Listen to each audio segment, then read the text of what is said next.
Hello दोस्तों, स्वागत है आप सभी का एक और नई वीडियो में। आज मैं आप सभी के लिए सब्सक्राइबर्स की भेजी कुछ और कहानियाँ लेकर आ गया हूँ। दोस्तों, अगर बैकग्राउंड में थोड़ा नॉइज़ सुनाई दे तो प्लीज़ उसे इग्नोर करें, क्योंकि फ़िलहाल मैं भी आउट ऑफ टाउन हूँ। अगर आपके पास भी कोई ऐसी कहानी है जो कि आप मुझे बताना चाहते हो तो आप उसे स्क्रीन पर दिख रही मेरी इंस्टाग्राम आईडी के थ्रू मुझ तक पहुँचा सकते हो। आपकी स्टोरी सुनाने में मुझे बहुत ही खुशी होगी। तो दोस्तों, अब बढ़ते हैं हम आज की अपनी पहली कहानी की तरफ। ये कहानी हमें भेजी है हमारे सब्सक्राइबर कमलेश राठौर जी ने। आइए आगे की कहानी को उन्हीं के पॉइंट ऑफ व्यू से जानते हैं। मेरा नाम कमलेश है और मैं गुजरात के भावनगर में रहता हूँ। मेरे घर में हम 5 लोग रहते हैं। मैं, मेरे मम्मी पापा और मेरे अलावा मेरे 2 भाई, जिनमें मैं सबसे ज़्यादा छोटा हूँ। ये बात ज़्यादा दिन पुरानी नहीं है। कुछ हफ्तों पहले ही हम सभी लोग घर में बैठकर आपस में ऐसे ही बातचीत कर रहे थे कि तभी बातों बातों में हमारी बातें थोड़ी डरावनी होती रहीं। और उसके बाद मेरे बड़े भैया ने अपने साथ हुआ एक इंसिडेंट हमको बताया। एक ऐसा इंसिडेंट जो कि उनकी आंखों के सामने हुआ था। ये इंसिडेंट आज से तकरीबन 15 साल पहले मेरे भैया के साथ हुआ था। उस टाइम पर उनकी एज काफ़ी कम थी, इसीलिए उन्हें भूतों के बारे में ज़्यादा कुछ पता भी नहीं था। तो दरअसल बात यह है कि हमारे घर के पहले एक बहुत ही बड़ा सा मैदान है। नॉर्मली तो वहाँ पर सभी लोग खेलने के लिए जाते हैं, लेकिन बारिश के टाइम पर उस पूरे मैदान में बहुत ही ज़्यादा पानी भर जाता है। और जब ये घटना घटी थी उस टाइम पर भी बहुत तगड़ी बारिश हुई थी, जिसकी वजह से वहाँ पर बहुत ज़्यादा पानी भर गया था। मेरे भैया, जिसका नाम श्याम है, उन्हें वॉशरूम जाना था। घर के वॉशरूम में सीवर की कुछ प्रॉब्लम थी उस टाइम पर। इसी वजह से वो थोड़ी दूर की झाड़ियों के पास जाने लगे, जो कि मैदान की साइड पर थी। वो जब थोड़ा इधर उधर देखने लगे तो उन्होंने देखा सामने घर में जो एक माता जी का सेवक रहता था, वो दरअसल अपने घर के बाहर बैठा हुआ था। हमारे यहाँ पर जो लोग माता जी की सेवा करते हैं उन्हें माता जी का बुआ कहा जाता है। वो उस वक्त बाहर बैठा हुआ था। उन्होंने इस बात पे ज़्यादा ध्यान भी नहीं दिया, लेकिन जब थोड़ी देर में उनकी नज़र फिर से उस तरफ गई तो उन्होंने देखा कि वहाँ पर एक सफ़ेद साड़ी पहने एक औरत आई और वो उससे ज़ोरदार एक थप्पड़ मारकर वहाँ से भागने लगी। मेरे भैया को ये बात बहुत ही ज़्यादा अजीब लगी, और इससे भी ज़्यादा अजीब ये था कि उसी टाइम जैसे ही वो उन्हें थप्पड़ मारकर भागी, वो सेवक अंदर गया और जल्दी से एक हाथी का बड़ा सा दांत निकाल के लाया और उसे लेकर वो उसके पीछे पीछे भागने लगा। ये बात मेरे भैया को बहुत ही ज़्यादा अजीब लगी। असली डर की बात तो तब शुरू हुई जब मेरे भैया ने देखा कि वो औरत पानी के ऊपर से भाग रही थी, जबकि उसके पैर पानी के अंदर चले जाने चाहिए थे। उन्होंने देखा कि उस सेवक ने उस औरत का काफ़ी दूर तक पीछा करा, लेकिन कुछ ही दूर जाने के बाद वो औरत एकदम से वहाँ से गायब हो गई। उसके बाद उन्होंने कुछ मंत्र पढ़े और वापस आ गए। फिर से वो औरत उन्हें कभी भी नहीं दिखी, लेकिन काफ़ी दिनों बाद ये बात पता चली कि उस औरत ने उसे इसीलिए थप्पड़ मारा था क्योंकि किसी ने उस औरत को काला जादू करके किसी और पर भेजा था और उन्होंने उसको हटा दिया था। आज तो उन्हें मरे काफ़ी साल हो गए हैं, और मैं अभी भी रात को 12 या 1 बजे के आसपास जब वॉशरूम करने जाता हूँ तो मुझे तो ऐसा कुछ भी उल्टा सीधा फील नहीं होता। लेकिन आज तक भी हमारे यहाँ की जो लेडीज़ हैं, जब वो वॉशरूम करने के लिए रात में जाती हैं तो कई बार उन्हें ऐसा लगता है कि कोई उनके कान में कुछ फुसफुसा रहा हो, और कई बार कई औरतों को अजीबोगरीब चीज़ें भी दिख जाती हैं, और ये काफ़ी ज़्यादा अजीब है। दोस्तों, ये तो थी हमारी आज की पहली कहानी। अब हम बढ़ते हैं आज की अपनी अगली घटना की ओर। ये घटना हमें बताई है हमारे सब्सक्राइबर अंश पाठक ने। आइए आगे की घटना को उन्हीं के पॉइंट ऑफ व्यू से जानते हैं।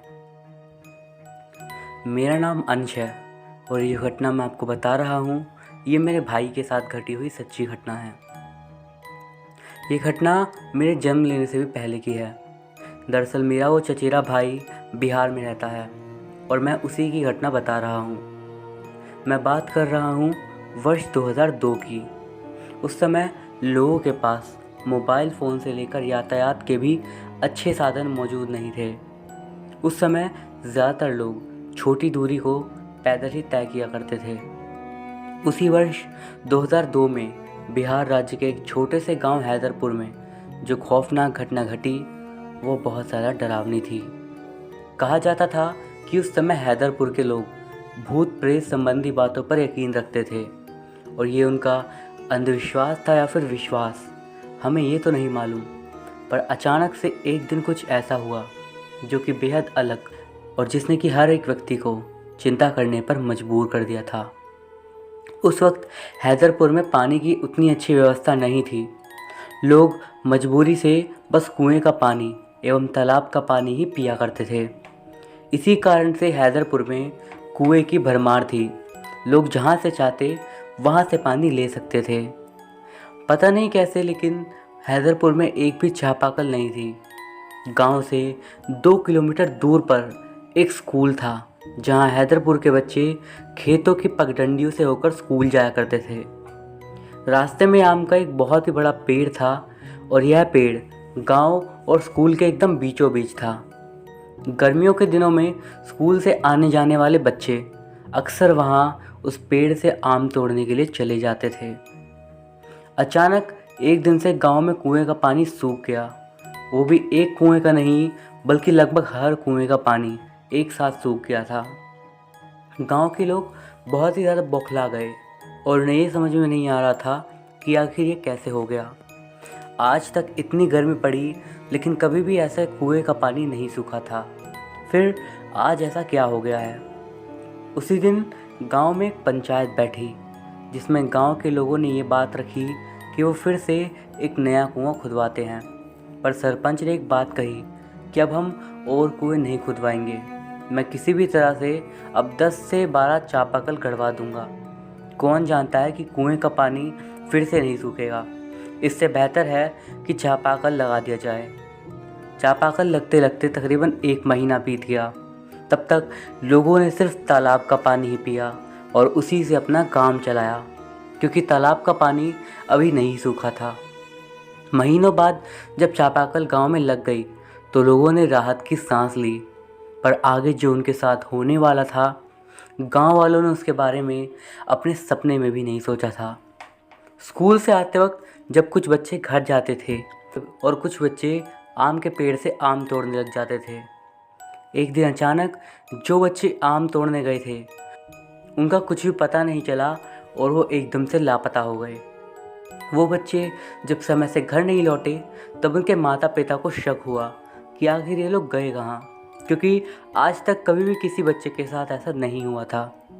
गांव में उन बच्चों को ढूंढने की प्रक्रिया चालू हो गई, लेकिन वो कहीं पर भी नहीं दिखे। लोगों को समझ में आ गया था कि कुछ ना कुछ तो गड़बड़ है, इसीलिए सभी लोग सबसे पहले उस आम के पेड़ के पास गए। आम का पेड़ पहले की तरह हरा भरा नहीं था, वो अब थोड़ा सा मुरझा गया था। जब गांव वालों ने पेड़ की दाहिनी तरफ देखा, वहीं पर 3 बच्चे मरे हुए पड़े थे।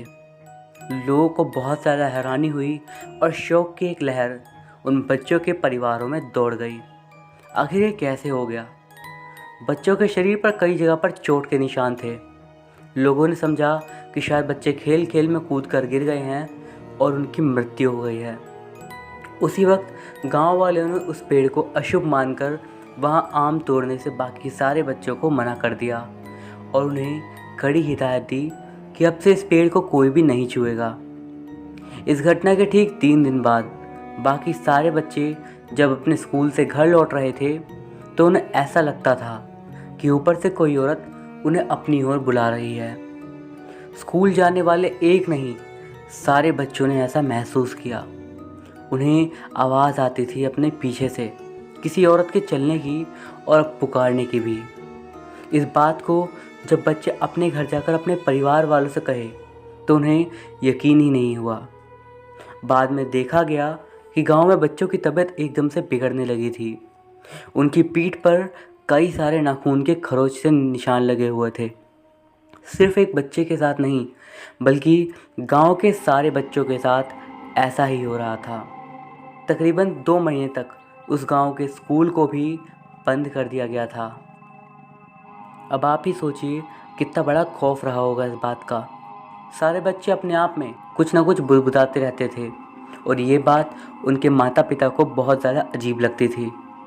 उन बच्चों को देखकर ऐसा लगता था कि मानो वो किसी से बात कर रहे हों, जिनको सिर्फ वो देख रहे हों, लेकिन हम लोग नहीं। गांव वाले समझ चुके थे कि हो ना हो ये सब उसी पेड़ की वजह से हो रहा है। सारे गांव वालों ने उस पेड़ को गिराने का फैसला किया और उसे गिराने के लिए वो लोग वहाँ पर चले गए। काफ़ी ज़्यादा मशक्क़त के बाद लोगों ने उस पेड़ को आखिरकार गिरा ही दिया। हरा भरा पेड़ गिरते ही तुरंत सूख गया। यह देखकर गांव वालों को बहुत ज़्यादा हैरानी हुई और उन्होंने फिर ये भी देखा कि पेड़ की जड़ के नीचे कई सारी सफ़ेद साड़ियाँ रखी हुई हैं। सारे लोगों को लगा कि आखिर इतनी सारी सफ़ेद साड़ियाँ किसकी हैं और यहाँ पर कैसे आई। और उसके बाद तुरंत ही गांव वालों ने उसके ऊपर मिट्टी का तेल छिड़क दिया और उसे जला दिया और साथ में उस पेड़ को भी। बाद में गांव वाले समझ चुके थे कि इस पेड़ पर प्रेत वास करता था। इस पेड़ की जड़ ही सारी कुएं तक फैली हुई थी, जिसकी वजह से यह हरा भरा था, लेकिन सारा पानी खुद सूख गया था। इस घटना के बाद बच्चे की तबीयत तो सुधर गई, लेकिन वहाँ सारे बच्चे कभी न कभी रात में उस पेड़ का सपना ज़रूर देखते थे। अजीब बात तो ये है कि उन बच्चों को भी वो सपने दिखाई देते हैं जो कि इस घटना के बाद पैदा हुए हैं और जिन्हें इस घटना के बारे में पता भी नहीं है। दोस्तों, अब जो अगली घटना मैं आपको बताने जा रहा हूँ, ये किसी और के साथ नहीं बल्कि कुछ ही दिन पहले मेरे साथ ही घटी है। अब मुझे एग्जैक्टली नहीं पता कि ये मेरे साथ क्या हुआ था, इसीलिए इस घटना को मैं आपके साथ शेयर कर रहा हूँ ताकि आप भी इस घटना पर अपना पॉइंट ऑफ व्यू दे सकें। दरअसल बात अभी से लगभग 3 या 4 दिन पहले की ही है। मैं दरअसल फ़िलहाल अपने एक रिलेटिव के घर पे आया हुआ हूँ, जहाँ पर मैं कुछ दिनों के लिए रुक रहा हूँ। यहाँ पर जहाँ पर हमारा घर है उसके ठीक पीछे ही एक बड़ा सा तालाब है, जिसके आसपास रात में घूमना मुझे बहुत ज़्यादा अच्छा लगता था। तो दरअसल एक शाम तकरीबन 8 बजे के आसपास मैं अपने फ़ोन के साथ उसी जगह पर घूम रहा था। उस टाइम पर दरअसल मैं फ़ोन पर अपने एक दोस्त से बात कर रहा था। तभी मेरी नज़र गई थोड़ी दूरी पर। दरअसल मैं एक सड़क पर घूम रहा था और उसके साइड में ही कुछ बड़े से प्लॉट्स थे, जहाँ पर लोग गाय के उपलों को सुखाने के लिए रखते थे। अब क्योंकि पिछले कुछ दिनों से यहाँ पर बारिश हो रही थी, तो उन उपलों को चटाई की मदद से ढका गया था, जिसे हम लोग त्रिपाल भी कहते हैं। तो हुआ यूँ कि उस टाइम पर अंधेरा तो बहुत ज़्यादा था ही, इसी वजह से वो जो त्रिपाल थे वो काफ़ी हद तक एक इंसानी शेप बना रहे थे, जिसे देखकर पहले तो मैंने बिल्कुल भी नोटिस तक नहीं करा। लेकिन परेशानी की बात तो तब हुई जब मैंने थोड़ी देर बाद फिर से उस जगह को देखा। दरअसल मैंने देखा कि त्रिपाल तो अपनी जगह पर ठीक था, लेकिन उसके ठीक सामने एक सफ़ेद रंग का साया मुझे वहाँ पर दिखा। अब अंधेरा इतना ज़्यादा था कि उस साये को भी मैं ठीक से देख नहीं पाया था, और लेकिन मुझे पहले तो यही लग रहा था कि वो भी त्रिपाल ही है। बट फिर थोड़ी देर बाद मेरी नज़र जब उस पर फिर से गई तो मैंने देखा कि वो वहाँ पर हिल रहा था। अब ये देखने के बाद मुझे डर तो नहीं लगा, लेकिन हाँ, मैं थोड़ा सा सहम ज़रूर गया, क्योंकि मैं उस जगह पर अकेला ही था। इसीलिए मैं उस जगह से वापस अपने घर की ओर आने लगा। घर की ओर आते आते ही रास्ते में मुझे मेरा एक भाई मिल गया। मैं फ़ौरन उसे उस जगह पर लेकर गया जहाँ पर एक घटना हुई थी। मैंने उसे फ़ौरन उस जगह को उसे दिखाया। उसने फ़ोन की फ्लैशलाइट की मदद से वहाँ पर देखने की कोशिश करी, लेकिन वहाँ पर सिर्फ एक ही त्रिपाल था। इसका मतलब जो वहाँ पे दूसरी चीज़ मैंने देखी वो त्रिपाल तो बिल्कुल नहीं थी, बल्कि कुछ भी और थी। अब वो आखिरकार क्या था ये तो मुझे एग्जैक्टली नहीं पता।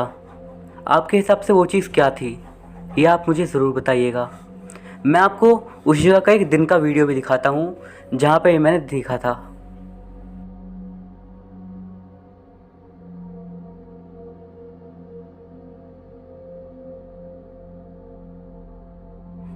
दोस्तों, मैं कोई अंधविश्वास नहीं फैलाना चाहता, लेकिन बस ये जानना चाहता हूँ आपको बताकर कि आपका इस बारे में क्या ख्याल है। इसी के साथ अब हम बढ़ते हैं आज की अपनी आखिरी कहानी की ओर, जो कि हमें बताई है माही त्रिपाठी जी ने। आइए आगे की कहानी को जानते हैं। रानी उठना, आज चलना है हमें, देख 6 बज गए हैं, उठ जाना यार अब। रानी को ज़ोर ज़ोर से हिलाते हुए रागिनी उसे उठाने लगी। यार थोड़ी देर और सोने दे, अलसाई सी रानी बोली और अपना मुंह चद्दर से ढककर सो गई। तभी बाथरूम का गेट खुला और एक लड़की तौलिए से अपने बाल पोंछते हुए आई और चुपके से आकर रानी के कान में ज़ोर से चिल्ला दी। हड़बड़ाते हुए रानी डरते हुए उठी और उठकर बैठ गई। रागिनी और बाथरूम से निकलने वाली लड़की, जिसका नाम साक्षी था, दोनों ने एक दूसरे से हाई फाइव किया और हंसने लगी। यार रानी तो कितनी डरपोक है ना, बस इतने से तो डर जाती है। तब सोच हम जहाँ जा रहे हैं, सुना है वो जगह भूतिया इलाका है, तो तेरा वहाँ पर क्या होगा? साक्षी ने रानी के सर पर टपली मारते हुए कहा। मैं नहीं डरती हूँ किसी से, और यदि कोई भूत चुड़ैल मेरे सामने आ भी गया तो मैं उससे बोल दूँगी कि मेरे अंदर घुस जाए और तुम दोनों को डरा दे। रानी एकदम गुस्से से बोलकर बाथरूम की तरफ चली गई। उसे जाता हुआ देखकर साक्षी और रागिनी भी हंसने लगे। ये तीनों दोस्त गर्ल्स हॉस्टल के एक ही रूम में रहती थी और अपने घर से दूर देहरादून में पढ़ाई करने के लिए आई हुई थी। रानी, रागिनी और साक्षी, इन तीनों में रानी कुछ डरपोक किस्म की थी, लेकिन अक्सर ही उसके बैग में तंत्र मंत्र की किताबें मिल जाया करती थी, तो कभी भूत पिशाचों को वश में करने की। इनके बारे में कई किताबें उसके पास मिल सकती थी, और ये सब उस वक्त मिलती जब रानी को अपने घर जाना होता था। ये किताबें रानी सबसे छुपा कर खरीदती, और जब किसी को पता चल जाता तो कोई ना कोई बहाना बना देती कि ये उसके भाई, अंकल या पड़ोस के मंदिर वाले पंडित जी ने मंगवाई है। लेकिन हर बार ऐसा थोड़ा ना होता था, लोगों को शक तो होगा ही। भूतों से डरने वाली रानी ये किताबें क्यों पढ़ेगी, यही सोचकर वो दोनों उससे ज़्यादा सवाल भी नहीं करती थी। एग्ज़ाम के बाद छुट्टियों में घर जाने से पहले इन तीनों और इनके साथ इनके 4 बॉयज़ दोस्तों ने कहीं घूमने जाने का प्लान बनाया था। एक ऐसी जगह जहाँ के लोग उसे भूता कहते थे। जिज्ञासा बहुत चीज़ों की होती है, लेकिन जिज्ञासा अगर भूतों को जानने की हो तो खतरा बहुत अधिक हो जाता है। फिर से सातों दोस्त निकल पड़े भूता जगह की सैर करने के लिए। राघव, आशीष, सौरभ, करण, ये चारों गर्ल्स हॉस्टल के बाहर अपनी खुली गाड़ी में इन तीनों का इंतज़ार कर रहे थे। थोड़ी ही देर में ये तीनों भी तैयार होकर नीचे आईं और गाड़ी में बैठ गई, और उसके बाद सभी लोग रवाना हो गए। हंसी मजाक करते हुए वो लोग भूता कहलाने वाली घाटी की सीमा में प्रवेश कर चुके थे। अचानक से ही मौसम में परिवर्तन आने लगा। मई की इस भयंकर गर्मी के मौसम में इन्हें सर्दी का एहसास होने लगा था। यार, ये गर्मी के मौसम में सर्दी क्यों लग रही है? मैंने रानी की एक बुक में पढ़ा था, जहाँ भूतों चुड़ैलों का वास होता है ना, वहाँ ऐसे ही अचानक से गर्मी और ठंडी हो जाती है। रानी को घूरते हुए साक्षी ने उसे डराने के लिए कहा, चुप करना यार, क्या फालतू की बातें लेकर बैठी हुई है, ये सिर्फ खराब मौसम है और कुछ भी नहीं। आशीष ने चिढ़ते हुए साक्षी से कहा तो सब एक पल के लिए चुप हो गए। गाड़ी आगे बढ़ती गई, सब उस जगह को हैरानी से देखने लगे। बहुत खूबसूरत थी वो जगह, हरे भरे बड़े बड़े से पेड़, कुछ फूलों के कुछ फलों के। यहाँ एक अजीब बात भी थी, वो यह कि इस गर्मी के मौसम में यहाँ अमरूद के पेड़ों पर बहुत सारे अमरूद लगे हुए थे। और तो और वहीं उसके पास ही कश्मीर में होने वाले सेब के पेड़ भी थे। इसी तरह अंगूर, पाइनएप्पल, मौसमी आदि के पेड़ भी लगे हुए थे। ये सब देखकर ये लोग बहुत खुश थे। सब कोई इन्हें निहारते हुए बस आगे बढ़े जा रहे थे। ऐसा लग रहा था जैसे किसी अदृश्य शक्ति ने इन्हें सम्मोहित कर लिया है और अपनी ओर बुला रही है। जैसे जैसे वो लोग आगे बढ़ते जाते, उन्हें और भी खूबसूरत जगहें मिलती जा रही थी। स्पीड से बढ़ती गाड़ी चलते हुआ अचानक से एक झटके के साथ रुक गई और इन सभी लोगों का हिप्नोटिज्म टूट गया। सब एक दूसरे को हैरानी से देखने लगे। अरे, ये हम कहाँ आ गए? और ये जंगल इतना खूबसूरत कैसे हो सकता है? करण ने हैरानी से चारों ओर देखकर कहा। एक मिनट, ये सारे फ्रूट्स एक ही जगह कैसे? और ये सेब, ये कहाँ से उगाए? गर्मी में कब से अमरूद उगने लगे यार? ये सब क्या है? करण की बात सुनकर रागिनी बोली, गाइस, ये हॉन्टेड प्लेस है, तो शायद यहाँ पर ये सब कुछ पॉसिबल होगा। इतना कहकर वो हंसने लगी। फिर सबको देखकर बोली, गाइस क्या तुम लोग भी, मेरे घर पर भी तो अमरूद सेब पाइनएप्पल सबके पेड़ लगे हुए हैं ना, तो यहाँ क्यों नहीं हो सकते? तुम लोग ना एकदम पागल हो। ठीक है यार, अब यहाँ मत शुरू करो। ये बताओ अब आगे क्या करें? गाड़ी पंक्चर हो गई है, अब आगे कैसे जाएं? रात भी होने वाली है, बताओ क्या करें जल्दी से। राघव परेशानी के साथ बोलता है, क्या गाड़ी पंक्चर हो गई? एक अजीब से डर के साथ रानी बोली। सब उसे देखकर हंसने लगे। वो गुस्सा होकर आगे की तरफ पैदल ही चलने लगी। सब ने गाड़ी से अपना सामान उतारा और पैदल ही रानी को आवाज़ लगाते हुए उसके पीछे पीछे चल दिए। अचानक ही भारी गर्जना के साथ तेज़ बारिश शुरू हो गई थी और सभी लोग पूरी तरीके से भीग गए थे। साथ ही ओले भी पड़ने लगे थे, जिससे बचने के लिए सब इधर उधर कोई सेफ जगह ढूंढने लगे। तभी साक्षी को एक जगह दिखाई दी, एक 2 मंजिला बहुत बड़ा घर। दूर से देखने पर तो एकदम एक कॉटेज लग रहा था। सब भागते हुए उस जगह पर पहुंच गए थे। वो एक सुनसान सा बहुत पुराना गर्ल्स हॉस्टल था। नाम था रानी देवी गर्ल्स हॉस्टल और उसके जस्ट पीछे खंडर हो रखा था एक कॉलेज। अरे वाह रानी मैम, यहाँ तो तुम्हारे नाम का हॉस्टल भी है, क्या कहना है? रागिनी ने रानी के कंधे पर हाथ मारते हुए कहा। तभी सौरभ ने सबको चुप रहने का इशारा किया और फ़ोन में देखते हुए बोला, गाइस इट्स हॉन्टेड। आज से 25 साल पहले यहाँ बहुत कुछ हुआ था। यहाँ फॉरेनर्स के बच्चे, मेरा मतलब लड़कियाँ पढ़ने आया करती थी। 25 साल पहले यहाँ एक दिन रात को बहुत तेज़ बारिश हुई। सुबह जब सारे प्रोफेसर्स और टीचर्स यहाँ पर आए तो वार्डन और चौकीदार गायब थे और पूरे हॉस्टल में खून ही खून बिखरा हुआ था।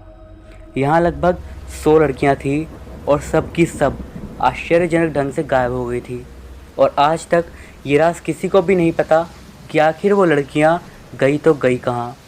और तो और जब वहाँ पड़े खून की जांच करवाई गई तो पता चला कि ये 10 दिन पुराना है। फिर कुछ दिनों बाद वो कॉलेज एक ही रात में खुद ब खुद खंडर हो गया था।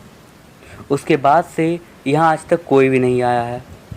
इतना कहकर सौरभ एकदम से चुप हो गया और ये सब सुनकर सबको सांप सूंघ गया था। डर सबके चेहरे पर दिख रहा था। ये क्या बोल रहे हो सौरभ तुम? घबराते हो रानी बोली। हाँ, लेकिन अभी हमारे यहाँ रुकने के अलावा और कोई रास्ता नहीं है। अब इतनी रात को हम लोग जाएंगे भी तो कहाँ? बाहर रहे तो ओले की मार या जंगली जानवरों का शिकार हो जाएंगे। चलो अंदर ही चलते हैं, देखा जाएगा क्या होता है। वैसे भी मुझे इन सब बातों पर यकीन नहीं है। याद है ना लास्ट टाइम हम लोग उस हॉन्टेड बंगले पर गए थे तो क्या हुआ था? कुछ भी नहीं, उल्टा वहाँ गुंडे लोगों ने अपना अड्डा बनाया हुआ था।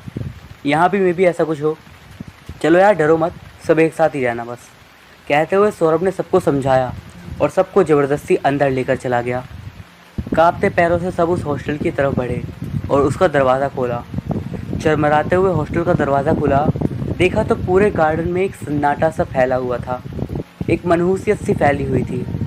ये सब देखते हुए वो धीरे धीरे हॉस्टल के अंदर हॉल में पहुंच गए थे।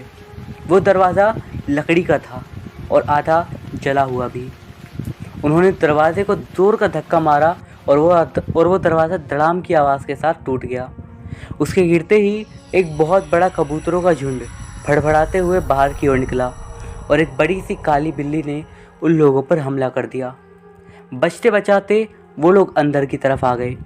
सब ने अपने फ़ोन से लाइट्स जला ली थी।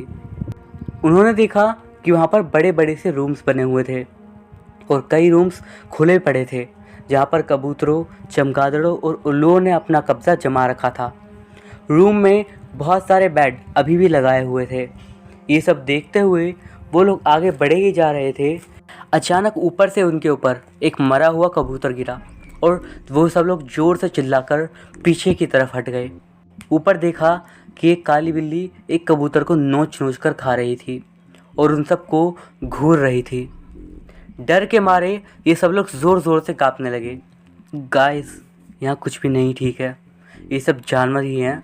चलो एक अच्छा सा रूम देखते हैं और वहाँ रेस्ट कर लेते हैं, करण बोला और आगे बढ़ा। एक मोड़ के बाद उन्हें एक अच्छा सा रूम दिखाई दिया जो बाकी कमरों के मुताबिक थोड़ा बहुत साफ़ लग रहा था और वहाँ कोई जानवर वगैरह भी नहीं था। वो सब लोग उसी रूम में आ गए और अपने साथ लाई मोमबत्तियों और बैटरियों से चलने वाली लाइट्स को जला लिया, जिससे पूरा कमरा जगमगा उठा। वो शायद एक छोटी लाइब्रेरी थी, क्योंकि वहाँ पर बहुत सी किताबें रखी हुई थी, और हैरानी की बात तो ये थी कि वो सब आज भी एकदम सुरक्षित रखी थी। वो सब हैरानी से सब कुछ देख रहे थे। तभी साक्षी के हाथ कुछ लगा। हे गाइस, सी हियर, ये क्या है? साक्षी अपने हाथ में रखा मिट्टी से भरा एक लकड़ी का बोर्ड दिखाते हुए बोलती है। अरे, ये तो कोई ऊइजा बोर्ड लग रहा है। कहते हुए राघव ने उससे वो बोर्ड लिया और उसकी मिट्टी साफ कर दी। उसका शक एकदम सही निकला। ये एक ऊइजा बोर्ड था जिससे भूतों को बुलाया जाता है। साफ करने पर उस पर काले रंग से ऊइजा बोर्ड लिखा हुआ था और उसमें दोनों तरफ यस और नो लिखा हुआ था, और नीचे ए से जेड तक ABCD लिखी थी, और बीच में राउंड शेप का कुछ बना था। उसके नीचे 0 से 9 तक काउंटिंग थी और सबसे नीचे लिखा था गुड बाय। अरे, ये तो सच में ऊइजा बोर्ड है। वाह, मेरी बहुत इच्छा है इसे देखने की। इससे हम भूतों को बुला सकते हैं। रागिनी एकदम चहकते हुए बोलती है। सबने उसकी हाँ में हाँ मिलाई, लेकिन रानी लगातार मना करती रही। उसके मना करने के बावजूद कोई नहीं सुनता और सब ऊइजा बोर्ड के चारों तरफ मोमबत्तियाँ जलाकर बैठ जाते हैं। यहाँ जितनी भी आत्माएं हैं, कृपया वो हमारे सामने आ जाएं। हम लोग आपसे मिलना चाहते हैं। अचानक साक्षी बोल पड़ी। साक्षी की बात सुनकर सभी एकदम ज़ोर से हंसने लगे। अरे, यहाँ कोई होगा तो आएगा ना। ये ऊइजा बोर्ड ऐसे ही गेम खेलने के लिए बनाया जाता है, और यहाँ कोई आत्मा वात्मा नहीं है, ओके। इन सबसे बोर होता हुआ आशीष बोला और रूम से बाहर चला गया। साक्षी बार बार आत्माओं को बुलाने की कोशिश करती रही, लेकिन कुछ भी नहीं हुआ। आखिरकार उसने बुलाना ही बंद कर दिया। सब बातें करने में लगे थे। आशीष अभी तक आया ही नहीं था बाहर से कि अचानक से ऊइजा बोर्ड में हलचल हुई। सबका ध्यान उस तरफ गया, लेकिन वहम मानकर सब लोग फिर से अपनी बातों में लग गए। अचानक ही तेज़ तेज़ हवाएं चलने लगी और अजीब अजीब सी आवाज़ें आने लगीं। हवाओं के कारण मोमबत्तियाँ एक एक करके बुझने लगीं। जैसे ही वो मोमबत्ती जलाते, वो फिर से बंद हो जाती। तभी रानी को ऐसा फील हुआ कि उनके आसपास कोई है, लेकिन सबने उसका मजाक उड़ाया और उसकी बात ना मानकर सब फिर से अपनी बातों में व्यस्त हो गए। तभी करण को भी महसूस हुआ कि उनके अलावा भी इस कमरे में कोई मंडरा रहा है। तब सब लोग खड़े हो गए और इधर उधर देखने लगे। अचानक ऊइजा बोर्ड में ज़ोर ज़ोर से कंपन होने लगी, और एक भयंकर कंपन के साथ ऊइजा बोर्ड 2 टुकड़ों में टूट गया और नीचे गिर गया। वहाँ पड़ी बैटरी की लाइट्स तेज़ी से ऑन ऑफ होना शुरू हो गई थी। ये देखकर सब डर के मारे एक दूसरे का हाथ पकड़कर एक कोने में खड़े हो गए। बाहर भयंकर रूप से बिजलियाँ चमकने लगी थी और बादल गरजने लगे थे। बिजलियाँ चमकने पर उन्होंने देखा कि उस कमरे में एक साया खड़ा था, जिसका चेहरा उसके बालों से ढका हुआ था। उसे देखकर सभी लोगों की गिग्गी बंद गई थी। क्यों बुलाया मुझे? क्यों? शांति से रहना चाह रही थी मैं। तुम इंसान लोग मजाक में हमें जगा देते हो। इसकी सज़ा मिलेगी तुम लोगों को, बड़ी भारी सज़ा। कहता हुआ वो साया उनकी ओर बढ़ने लगा, लेकिन मौका पाते ही सब के सब बाहर निकल आए। लेकिन बेचारी रानी अंदर ही फंस गई। वो सब लोग दरवाजे की ओर बाहर निकलने के लिए भागे, लेकिन ये क्या, वो तो उल्टी डायरेक्शन में आ चुके थे। वहाँ से बाहर जाने का रास्ता ही नहीं था। जैसे ही वो लोग वापस मुड़े, वैसे ही उनके सामने वही साया आकर खड़ा हो गया, बल्कि एक नहीं, बहुत सारे एक जैसे। वो सब साए धीरे धीरे उनकी तरफ बढ़ने लगे और उन सबको घेर लिया। पूरा हॉस्टल एक भयंकर चीख से गूंज उठा। तुम इंसान लोग हम भटकती रूहों को कभी भी चैन से नहीं रहने देते। इतने सालों से हमने बिना किसी को नुकसान पहुंचाए यहाँ इस वीरान पड़ी जगह को अपने घर में तब्दील कर लिया था, और तुम लोग यहाँ एक रात बिताने आए थे। शांति से बिताते और दूसरे दिन चले जाते, लेकिन नहीं, तुम इंसानों को तो हम रूहों को बुलाना था, हमारे आराम में खलल करनी थी। इसकी सज़ा तुम लोगों को ज़रूर मिलेगी। क्यों ना मिले, तुम इंसानों के कारण ही आज तक हम लोग रूह बनकर भटक रहे हैं। फिर भी हमने सबको माफ़ कर दिया, लेकिन हमारे आराम में खलल को हम कभी बर्दाश्त नहीं करेंगे। कहते हुए धीरे धीरे वो सब साए गायब हो गए। कुछ ही देर में वहाँ चारों तरफ मांस के लोथड़े, खून ही खून बिखरा पड़ा था और बहुत से उल्लू बिल्ली इन सबको नोचकर खा रहे थे। दूर उसी रूम के दरवाजे पर खड़ी रानी ये सब देखकर बाहर की तरफ भागी और उस भूथा गर्ल्स हॉस्टल से बाहर निकलते के साथ ही बेहोश हो गई। दूसरे दिन रानी उसी हॉस्टल के बाहर पागल जैसी हरकतें करती हुई एक हाथ में मरा हुआ कबूतर खा रही थी और उसकी आंखें बहुत ही लाल और डरावनी दिख रही थी और उसके चेहरे पर एक मनहूसियत भरी मुस्कान दिख रही थी। तो दोस्तों, ये थी हमारी आज की कहानियाँ। अगर आपको ये वीडियो अच्छा लगा हो तो इस वीडियो को एक लाइक ज़रूर कीजिएगा। इस वीडियो पर एम करते हैं 700 लाइक्स के लिए। मैं अभिषेक मिलता हूँ आपसे अगली वीडियो में। तब तक के लिए गुड बाय।